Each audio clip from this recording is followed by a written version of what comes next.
Hey, what's good? This is Minister Yancy. I'm going to talk about a few things. First things on my mind is how many relationships would have really lasted if those in it would have stuck through those hard times?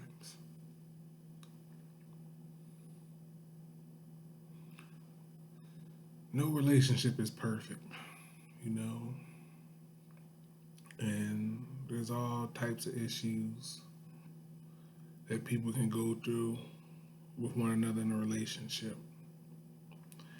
And everybody got their own set of deal breakers and all that. So I'm not knocking nobody that tapped out of a relationship. I'm just saying, what if people hung in there rather than jump ship? What if they would have hung in there? How many relationships would be at a better place now? I kind of think of that movie Abercrombie with Taraji B. Henson, and really, like, I think the dude was in the right. Don't get me wrong, he cheated. He was wrong for that, which made her upset, which caused her accident, that made her not be able to have kids. You know what I mean? The dude was focused on that battery. He didn't give up on it. So he should have, and he left Taraji in some trifling situations, but I think at the end he made it right. Gave her money, got the house back for her that he responsible for her losing. You know what I mean? I think he made amends. But Taraji, I don't know. Most women tend to do in relationships, man. They get tired from dealing with a man's BS, but when they get their negative behind girlfriends and family members talking to them and messing with their head, you know what I mean? Bad things always happen. But anyway, but seriously, how many relationships would be the bomb right now had they just endured the storms in life, storms that they was going through? I mean, you'll see it all the time, man. People in a relationship, you know, things got rocky and they broke it off. But years down the line, they're both in a better place, and then end up, being re-interested in each other or, starting things over again. That's what I'm saying. Like, what if people stuck in there during them hard times and really rode them through together and came out stronger? What if people had more patience with dealing with people's issues? Like, because I don't know, sometimes it takes something major for somebody to wake up. You can preach to them all the time, but it's going to take something personal to really get their attention. Be like, damn, you really was right. But anyway, something that was on my mind. I just want to encourage people. I understand relationships, man. They get rocky, man. It can be situations with family, financial situations. It's like everything in a relationship is great. The friendship, the intimacy, you know what I mean? Y'all compromising, with different things as far as what you're going to do with living arrangements. But anyway, that's one things on my mind.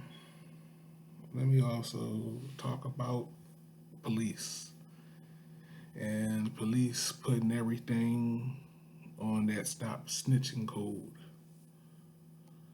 And they put that not snitching as the number one reason why people in our communities really don't talk to the police like that. But that just isn't so. You know, police officers, they break the law all the time. It's sad that you need a lawyer for an officer to speak with you, because the officer, knowing the law, will break the law to so-called uphold the law.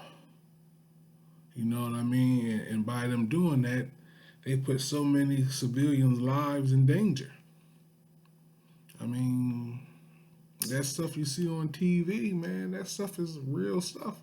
And they get it from these different precincts and stuff that they understudy to be these cops and stuff on TV. And you see it on TV all the time that these cops will just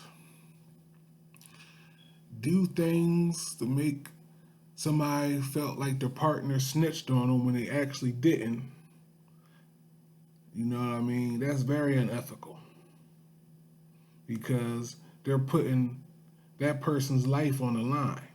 Cops do things like that all the time. You know, they lie on paperwork. You know, so many cases which police lied on paperwork, you know. Police will also, you know what I mean, throw, you know, other people under a bus to get their man. Like I said, put civilians in dangerous situations in which they can lose their lives. You know what I mean? And not just that, the police pretty much don't like black people. You know what I mean? The history, man. Like, police don't like us. Look at the history from the police originated what they call the paddy whackers or something, where there was like runaway slave patrol. That's what the police originated from. So our people ain't never really had anything good with the police. And during segregation, you know, police used to monitor us. So look what the CIA with coke, you know, flood our communities with that stuff. Come on now. So the relationship with blacks and the police never been right. Never been right. But that's something that need to be considered, man. Police got to stop putting everything on this Stop Snitching code. I be seeing a lot of that mess in the newspaper, man. It's not just that, man. Police, man, they break the law and put civilians in danger to so-called uphold the law. And that's not right. Because I recall one incident in which the media printed a witness name, and who gave the reporter the witness name? The police.